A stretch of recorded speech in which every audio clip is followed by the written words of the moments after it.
Hello सुप्रभात good morning विद्यार्थी मित्रों welcome to chemistry concept with Pragya ma'am कયું પ્રકરણ ચાલે છે પ્રકરણ નંબર 6 ફરીથી રોજની જેમ પૂછું ને ટાઇટલ શું છે બોલો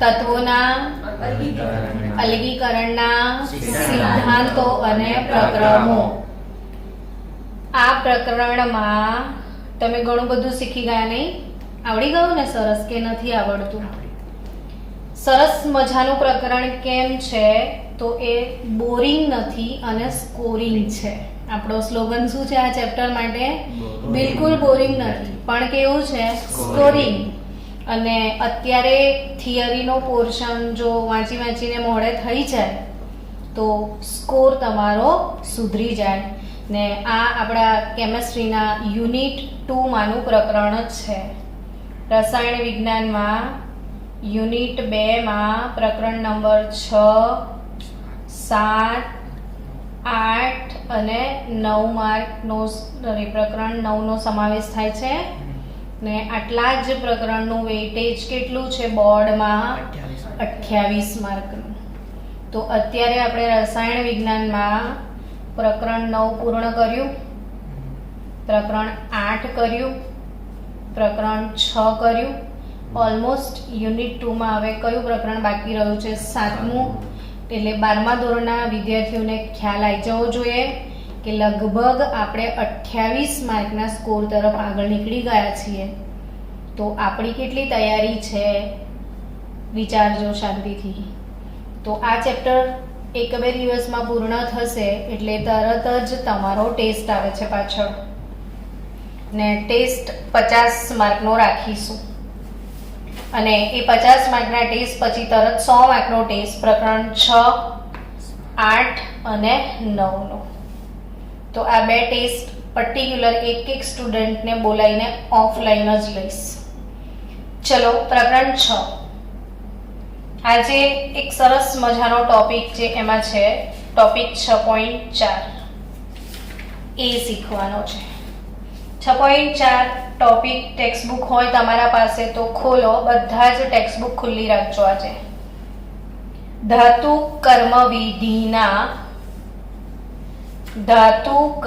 વિધિના ઉષ્મા ગતીય સિદ્ધાંતો ધાતુ કર્મ વિધિના કયા સિદ્ધાંતો ઉષ્માગતીય સિદ્ધાંતો ઉષ્માગતીય એટલે થર્મોડાયનામિકની વાત છે શેની વાત છે થર્મોડાયનામિક્સની ને આ થર્મોડાયનામિકની કેટલીક જે પાયાની સંકલ્પનાઓ છે એ સમજવાથી ધાતુ કર્મ વિધિ સરળતાથી કઈ રીતે કરી શકાય એનો બહુ બધો આઈડિયા આવી જાય છે જેમ કે ઉષ્માગતિ શાસ્ત્રનો કયો સિદ્ધાંત અગત્યનો છે તો હું લખીશ ને એટલે તમે બોલવાના જ છો મને ખબર પડી ગઈ છે હવે કે આ શું લખ્યું છે મેં गिब्सनी मुक्त ऊर्जा बालक अब जानता है कि डेल्टा जी क्या है गिब्सनी मुक्त ऊर्जा થઈ ગયું ને આમ પ્લાસ્ટર વાગી ગયું ને મનમાં તમારામાં દ્રાવ્ય થઈ ગયું ને લોહીમાં હવે ગિબ્સ કેમ કીધું તો ગિબ્સ નામના વૈજ્ઞાનિકે આ વિધેય રજૂ કર્યું હતું અને આ વિધેય શેના માટે છે તો પ્રક્રિયાની સ્વયંભૂયતા નક્કી કરવા માટે એટલે કોઈ પણ પ્રક્રમ આપ મેળે થાય છે કે નહીં એ જાણવા માટે કયા વિધેયની જરૂર પડે ડેલ્ટા જીની હવે ફરી એકવાર ભણતા પહેલા થોડુંક યાદ કરાવી દઉં કે ડેલ્ટા જી શોધવાનું સૂત્ર લગભગ આપણે 2-3-4 વિડીયોમાં શીખ્યા રિવિઝન કરતા જ જઈએ એટલે પ્રેક્ટિસ થાય डेल्टा जी शोधવાનું सूत्र गिब्स हेल्महोल्ट्ज समीकरण delta H minus T delta S बराबर एमा डेल्टा H એટલે એન્થાલ્પીનો ફેરફાર डेल्टा S એટલે એન્ટ્રોપીનો ફેરફાર મેં આના વિડિયો મોકલ્યા હતા ખબર છે જોયા કોઈએ જોયા હતા આવડી ગયા હતા આવડે એવા વિડિયો છે તો delta H minus T delta S બરાબર ડેલ્ટા જી. સમજાયું? તો ડેલ્ટા જી બરાબર શું? Delta H minus T delta S. Delta S શું છે? એન્ટ્રોપીનો ફેરફાર. હવે આ સૂત્ર વાપરો તમે ને એની કિંમત શોધો. તો કેટલી કિંમતો શક્ય છે? 3. કાં તો ડેલ્ટા જી શૂન્ય હોય, કાં તો ગ્રેટર ધેન શૂન્ય હોય, કાં તો લેસ ધેન શૂન્ય હોય. શૂન્ય હોય તો પ્રણાલી સંતુલનમાં છે. જેટલો પ્રક્રિયક નિપજમાં રૂપાંતરિત થાય છે એટલો નિપજ બંને પ્રક્રિયાઓ થાય છે એવું કહેવાય. બટ ગ્રેટર ધેન 0 એટલે ધન કિંમત આવે તો સમજવાનું કે એ પ્રક્રમ આપમેળે થવાનું નથી. જેમ કે કાલે તમે વિદ્યુત વિભાજનનું શીખ્યા હતા, જેમાં વિદ્યુત વિભાજન એટલે વિદ્યુત વડે વિભાજન. તમે વિદ્યુત આપો તો જ પ્રક્રિયા થાય. એટલે વિદ્યુત વિભાજન આપમેળે થતું તો એના ડેલ્ટા જી નું મૂલ્ય આપણે કાલે ગણ્યું હતું +422 જેવું. સમજ્યા ને? બ્રાઇન વોટરનું જે વિદ્યુત વિભાજન કર્યું હતું, બ્રાઇન વોટર એટલે દરિયાનું પાણી. સરસ મજાનું આવડી રહ્યું છે. તો આ સમજો કે ડેલ્ટા જી નું <0 મતલબ ઋણ મૂલ્ય આવે ને ઋણ મૂલ્ય આવેનો મતલબ શું થાય કે પ્રક્રમ આપમેળે થાય. પ્રક્રમ શું? આપમેળે થાય. તો હવે કોઈ પણ ધાતુ કર્મ વિધિ છે, બરાબર? એ જે પણ ઇન્ડસ્ટ્રીમાં થતી હોય એ ઇન્ડસ્ટ્રીયલિસ્ટનો તો શું ગોલ હોય કે બધા પ્રક્રમ આપમેળે થઈ જાય તો એને બહુ ઉર્જા વાપરવી પડે નહીં. એટલે ઇન્ડસ્ટ્રીયલિસ્ટ તો એવું જ વિચારે કે જેમ બને એમ પ્રક્રિયા સરળતાથી થાય. શું વિચારે ઇન્ડસ્ટ્રીયલિસ્ટ? જેમ બને એમ પ્રક્રિયા સરળતાથી થાય. તો એના માટે ઉષ્માગતિકીય સિદ્ધાંતની વાત કરીએ. પહેલા આપણે એક સિમ્પલ ફંડા સમજી લે કે ગિબ્સ હેલ્મહોલ્ટ્ઝ સમીકરણ છે. Delta H minus T delta S બરાબર શું? Delta G. ને ડેલ્ટા જી નું કેવું મૂલ્ય હોય તો પ્રક્રમ આપમેળે થાય? ઋણ મૂલ્ય. પણ માની લો કે કોઈ પ્રક્રિયાનો ડેલ્ટા જી -2000 છે અને કોઈ પ્રક્રિયાનો ડેલ્ટા જી -3000 હોય. ડેલ્ટા જી ઉર્જા છે એટલે કિલો જૂલમાં મપાય કે જૂલમાં મપાય. તો આ બેમાં કઈ પ્રક્રિયા વધુ સારી, આ વાળી કે આ વાળી?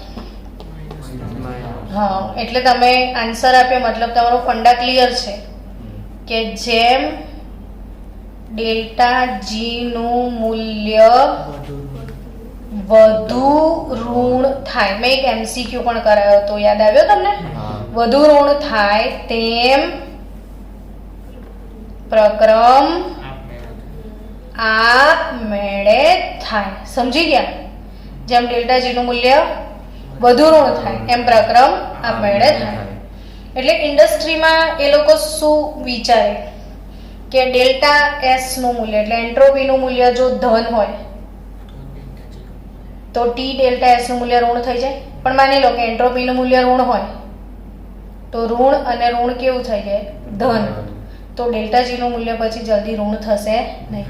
એટલે હવે તમારી કિંમત ઋણ કરવી હોય તો આ ભાગ વધારવો પડે ને. એટલે જેમ બને તેમ T delta S greater than delta H થવો જોઈએ. આ બધું તમને એમસીક્યુમાં પૂછશે. એટલે જો સમજણ વગર તૈયાર કરશો તો પછી એમસીક્યુ સોલ્વ નહીં થાય. તો ડેલ્ટા જી બરાબર delta H minus T delta S. આમાં શું ધ્યાન રાખવાનું છે કે ટી ડેલ્ટા એસ જેમ બને તેમ વધવો જોઈએ અને એમાં ડેલ્ટા એસ કેવો હોવો જોઈએ? ધન. તો ટી ડેલ્ટા એસ કેવો થાય? ઋણ. અને તમને ખબર છે ડેલ્ટા એસ એટલે એન્ટ્રોપી. ડેલ્ટા એસ એટલે શું? એન્ટ્રોપીનો ફેરફાર. અને એન્ટ્રોપી એટલે ખબર છે? અવ્યવસ્થા. એન્ટ્રોપી એટલે શું? અવ્યવસ્થા. બીજી એક વાત નોર્મલી એમનેમ જ સમજાવી દઉં 5 મિનિટમાં. આ 3 જે અવસ્થા બતાવું છું, ઘન અવસ્થા, પ્રવાહી અવસ્થા અને આ કઈ? વાયુ અવસ્થા. તો તમને ખબર છે ઘનમાં કણો એકબીજાની બહુ જ નજીક સરસ રીતે સુવ્યવસ્થિત રીતે ક્રમિક રીતે ગોઠવાયેલા હોય છે આવી રીતે. પણ પ્રવાહીમાં વ્યવસ્થા કેવી હોય? બગડી જાય ને. અને વ્યવસ્થા બગડી જાય એને શું કહેવાય? અવ્યવસ્થા કહેવાય. ને અવ્યવસ્થાને શું કહીએ? એન્ટ્રોપી. તો આની એન્ટ્રોપી વધારે કે આની એન્ટ્રોપી વધારે? પ્રવાહીની વધારે. સમજી ગયા ને? વાયુ તો વળી સૌથી વધારે અવ્યવસ્થિત, એટલે સૌથી વધારે એન્ટ્રોપી કોની? વાયુની. હવે ઘનમાંથી પ્રવાહીમાં ક્યારે જવાય? જ્યારે તાપમાન વધારો તો. પ્રવાહીમાંથી વાયુમાં ક્યારે જવાય? તાપમાન વધારો તો ઘનને તાપમાન આપો તો અવ્યવસ્થા વધે, ને પ્રવાહીને તાપમાન આપો તો અવ્યવસ્થા હજી વધી જાય. તો તમે શું સમજ્યા કે તાપમાન વધે ને તો એન્ટ્રોપી વધે. શું સમજ્યા? તાપમાન વધે તો એન્ટ્રોપી વધે. મતલબ કે ઊંચા તાપમાને પ્રક્રિયા કરવી જોઈએ. ખબર પડી ગઈ? ઇન્ડસ્ટ્રીયાલિસ્ટ શું કરે? ઊંચા તાપમાને પ્રક્રિયા કરે. તાપમાન ઊંચું એટલે ટી નું મૂલ્ય વધે. હવે ઊંચા તાપમાને એન્ટ્રોપી પણ વધે ને આ બંને ટર્મ વધે તો T delta S greater than delta H થઈ જાય. તો કોઈ પણ પ્રક્રમનો ડેલ્ટા જી ઋણ બની જાય તો પ્રક્રમ આપમેળે થઈ જાય. કેટલા લોકોને મનથી સમજાયું? ચલો તમારા શબ્દોમાં મને ફરી સમજાવો આ જ વસ્તુ. ભલે સમય જાય પણ આ જરૂરી છે ઉષ્માગતિકીય સિદ્ધાંતો સમજાવવા. બોલો ફાસ્ટ. ડેલ્ટા એસ એટલે શું એમ કહો પહેલા? એન્ટ્રોપીનો ફેરફાર. તો એન્ટ્રોપીનો ફેરફાર ક્યારે ઊંચો જાય? તાપમાન વધે ત્યારે. એટલે ટી વધ્યો તો ડેલ્ટા એસ બી વધ્યો. તો આ બંનેની કિંમત વધે એટલે અહીંયા ગુણાકાર વધે તો ઋણ ભાગ વધે. તો ઋણ ભાગ જેટલો વધે એટલો પ્રકરણ આપમેળે સરળતાથી. એટલે મોટા ભાગની પ્રક્રિયાઓ તમે હંમેશા લખતા હોય ને તો એરો પર 773 કેલ્વિન તાપમાન, 500 હે ને 873 કેલ્વિન તાપમાન, 1700 કેલ્વિન તાપમાન. કેમ ઊંચા તાપમાને કરતા હશે આ લોકો પ્રક્રિયા? તો પ્રક્રિયા આપમેળે થાય, ઝડપથી થાય. પછી એ જોવું પડે કે પાછું અમુક વખતે જોવું પડે કે પ્રક્રિયા ઉષ્મા શોષક છે કે ક્ષેપક. પણ ઓવરઓલ સાવ નીચા તાપમાને તો પ્રક્રિયા ના જ થાય. ને નીચું તાપમાન હોય તો બંને પ્રક્રિયકો વચ્ચે અથડામણ જ ના થાય. અથડામણ ના થાય તો પ્રક્રિયા થવાનું શક્ય નથી. હવે આપણે એમાં જ આગળ વધીએ કે કેટલીક એવી પ્રક્રિયાઓ છે જેમાં ઓક્સિડેશન અને રિડક્શન આ બંને એક સાથે થતા હોય. આવી પ્રક્રિયાને શું કહેવાય? રેડોક્સ કહેવાય. શું કહેવાય? રેડોક્સ. તમને પોતાને ફિલિંગ આવે છે ને કે ધ્યાન આપીને ભણીએ છીએ તો ઈઝી છે બધું. ઓક્સિડેશન અને બીજું શું? રિડક્શન બંને સાથે થાય. હવે એવું કહેવાય કે એકાદ પ્રક્રિયાનું ઉદાહરણ આપો.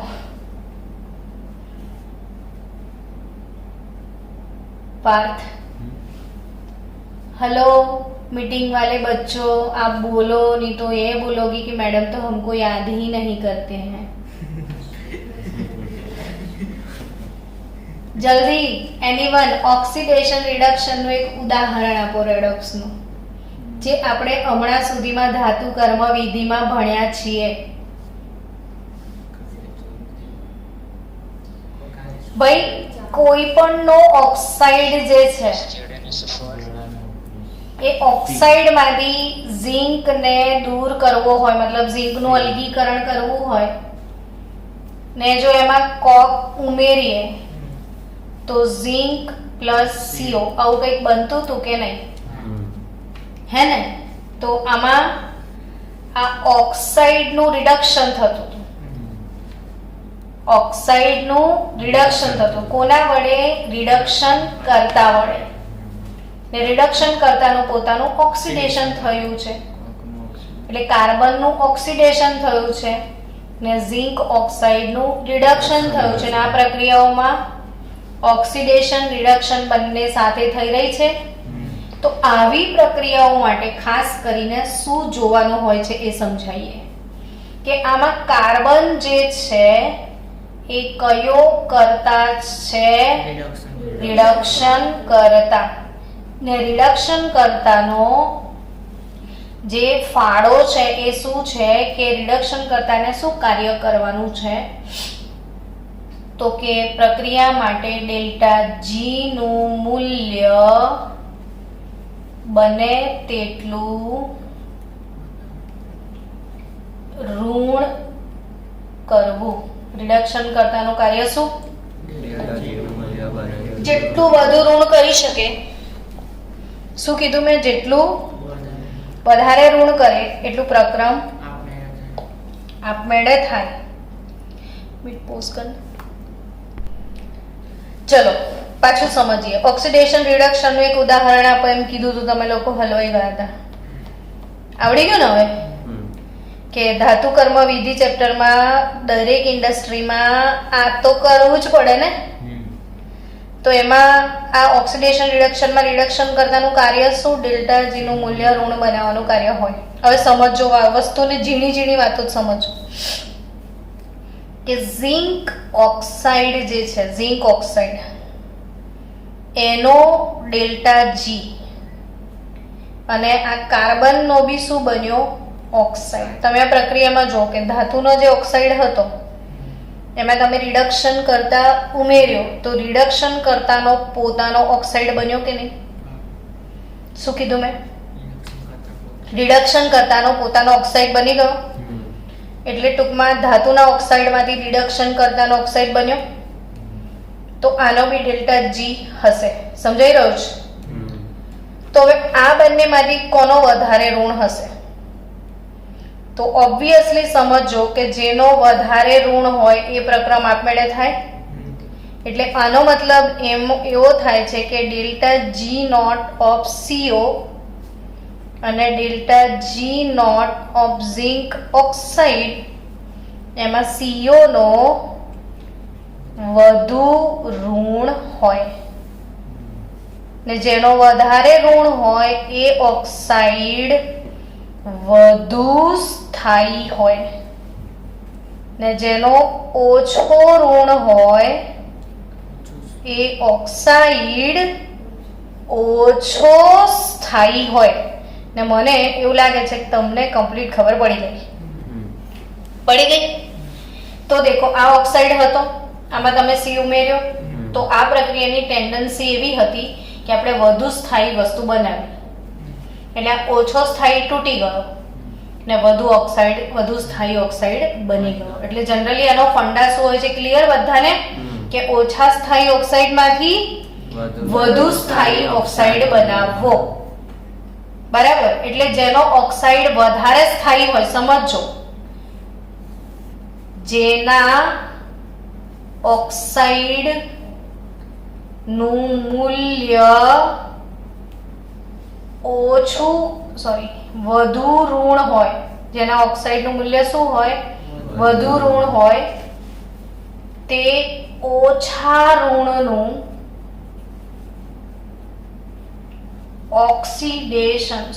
આપણે કઈ ઓક્સિડેશન કરવું છે? રિડક્શન કરી શકે. ખબર પડી કે ના પડી? માની લો હું કાર્બનનો ઓક્સાઇડ આવી રીતે લઉં ને એમાં ઝિંક નાખું ને ઝિંકનો ઓક્સાઇડ બને ને કાર્બન છૂટો પડી જાય. મેં ઊંધું વિચાર્યું. થાય? ના થાય. સમજ પડી ગઈ ને? કેમ ના થાય? કેમ કે આ વધારે સ્થાયી છે અને આ તો કોઈ વધારે સ્થાયી માંથી ઓછો સ્થાયી થવા જાય. કોઈના કેમિસ્ટ્રીમાં 95 માર્ક આયા હોય ને એ સાહેબને જઈને કે બોર્ડ વાળાને જઈને એવું કે મારા 65 કરી દે, ચલ તો ના કરે. કોઈ બી ના જાય. એ પ્રક્રમ કદી આપમેળે થાય. પણ બોર્ડમાં 65 આયા હોય ને 95 કરાવવાનો ચાન્સ મળતો હોય તો બધા લોકો છે. Yes or not? તો 65 થી 95 કરવાનો પ્રક્રમ કેવું છે? આપમેળે થાય. પણ એથી ઊંધું પ્રક્રમ આપમેળે. તો આ પ્રક્રમ થાય, આ પ્રક્રમ ના થાય. તમને ગાળા સુધી ખબર પડી ગયો, મને વિશ્વાસ આવી ગયો. ડન? હવે સમજો વાતને. કે ઇન્ડસ્ટ્રીમાં જે આ જ વસ્તુનો અભ્યાસ છે, ઓક્સિડેશન રિડક્શન પ્રક્રિયાઓ જે છે એના નિર્માણ ને આ પ્રક્રિયામાં કઈ પ્રક્રિયા થશે કે નહીં થાય એ જાણવા માટે ધ્યાન આપજો, સમજજો, યાદ રાખજો. ડેલ્ટા જી વિરુદ્ધ તાપમાનના આલેખો દોરવામાં આવ્યા છે. કોના આલેખો દોરવામાં આવ્યા છે? ડેલ્ટા જી નોટ વિરુદ્ધ તાપમાનનો આલેખ. અને આ આલેખની જે રજૂઆત છે એ સૌ પ્રથમ કોણે કરી હતી? આપણે જરા મોટી પેનથી લખીએ, તમને યાદ રહે. એચ જે ટી એલિંગહામ. એચ જે ટી એલિંગહામ. આપણે એને ગુજરાતીમાં બી એલિંગહામ અંકલને રજૂ કરીએ. એલિંગહામ ડાયાગ્રામ કહેવાય છે. આ શું કહેવાય છે? એલિંગહામ ડાયાગ્રામ. બોલો તો કોને એલિંગહામ ડાયાગ્રામ કહેવાય? યસ, આ પ્રશ્ન નીટમાં પૂછાયેલો છે કે કોને એલિંગહામ ડાયાગ્રામ કહેવામાં આવે છે. કોઈ દાડો વિચાર્યું જ ના હોય છોકરાએ એટલું ધ્યાનથી, એટલે જ પૂછે એ લોકો. તો આવા પ્રશ્નો બી 4-4 માર્કમાં નીટમાં હોય. કોને એલિંગહામ ડાયાગ્રામ કહેવામાં આવે છે? ડેલ્ટા જી વિરુદ્ધ તાપમાનના આલેખોને શું કહેવાય? એલિંગહામ ડાયાગ્રામ. હવે આ ચોપડી તમારા બધા પાસે એનસીઈઆરટી છે. આ એનસીઈઆરટી ટેક્સ્ટબુકમાં આ બધાને, તમારી પાસે ટેક્સ્ટબુક હોય તો ખોલજો બધા, ને અહીં આગળ આવો ડાયાગ્રામ આપેલો છે. બાળકો, આ કયો ડાયાગ્રામ છે? એલિંગહામ ડાયાગ્રામ. હવે એલિંગહામ ડાયાગ્રામ ટેક્સ્ટબુકમાં તમારા જોડે હશે જ, તો હું એને ધીરે ધીરે બુકમાં મારા પેપર પર ડ્રો કરું છું. મારી સાથે તમે બી ડ્રો કરજો, એટલે તમને કંઈક શીખવા મળશે.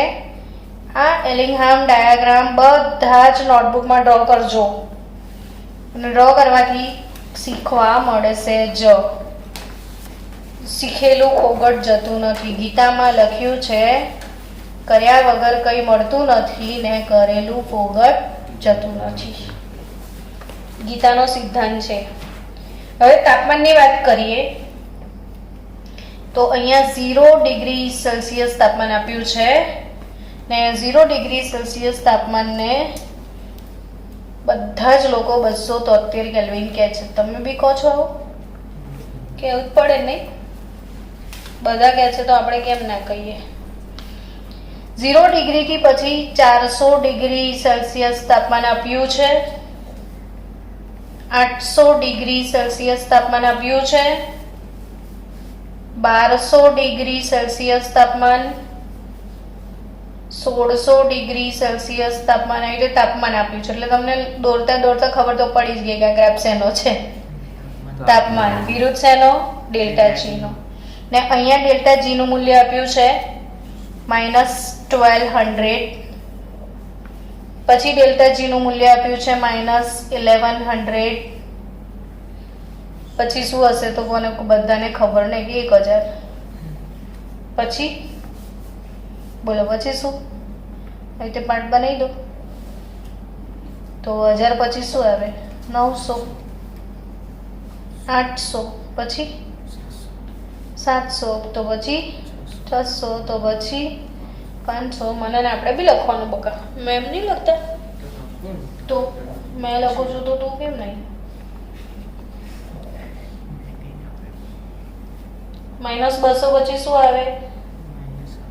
-100, ને પછી શું આવે? 0, ને પછી ધન આવે બધું.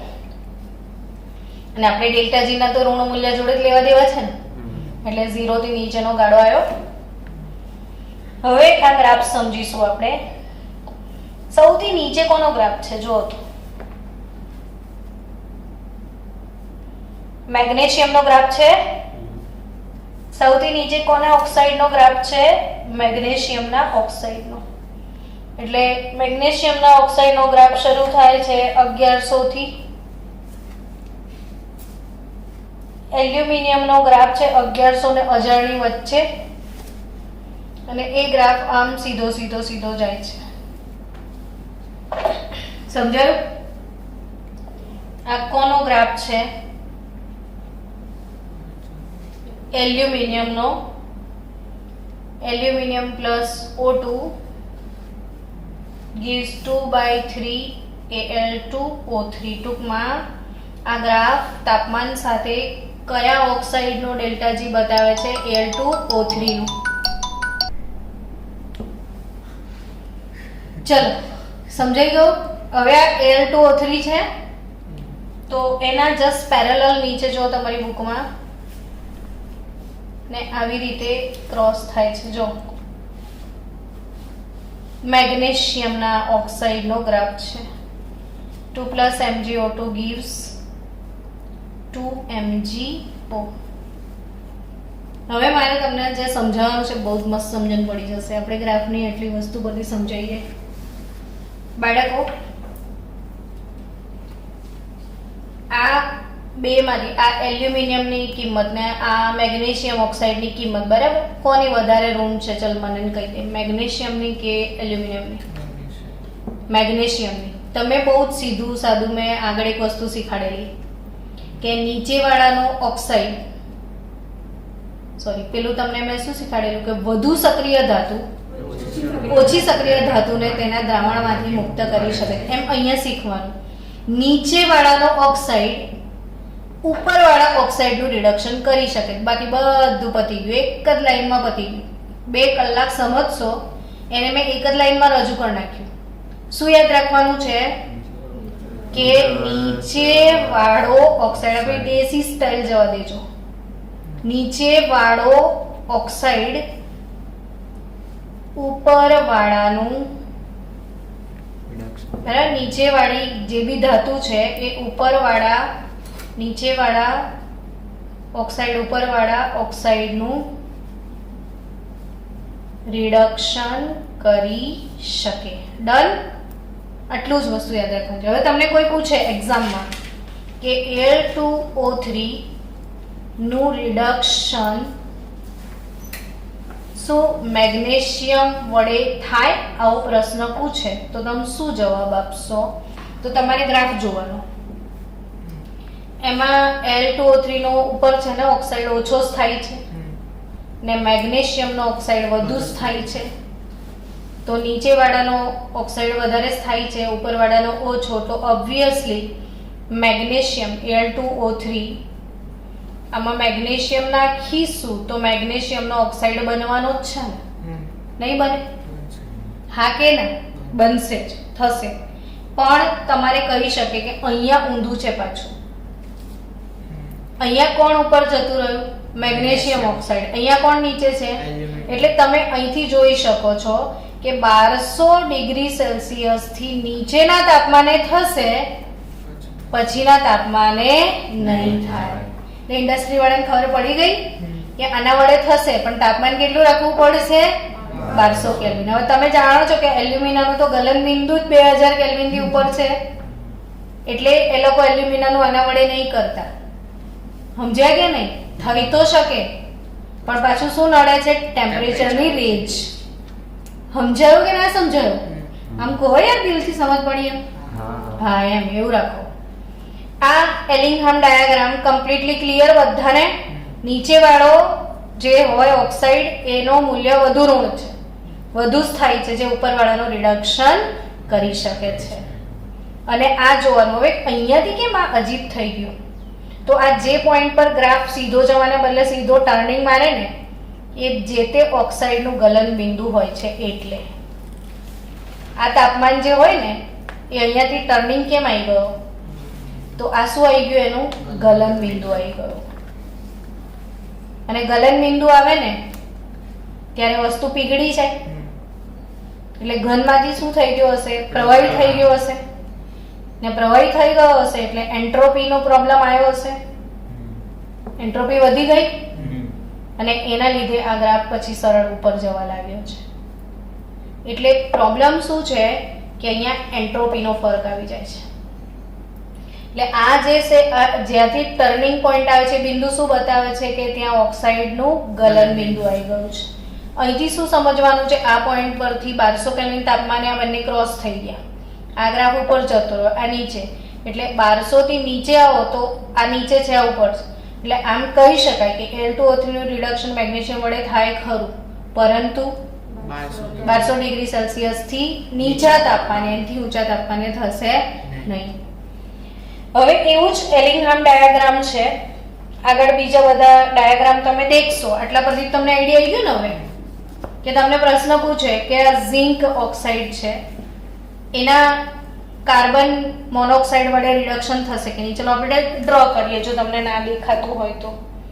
600 ડિગ્રી સેલ્સિયસ તાપમાને છે ગ્રાફ બતાવેલો છે, આવી રીતે સળંગ જાય છે ને પછી પાછો 800 ડિગ્રી જે ટેમ્પરેચર છે ત્યાંથી ગ્રાફ ઉપર જતો રહે છે આવી રીતે થોડો.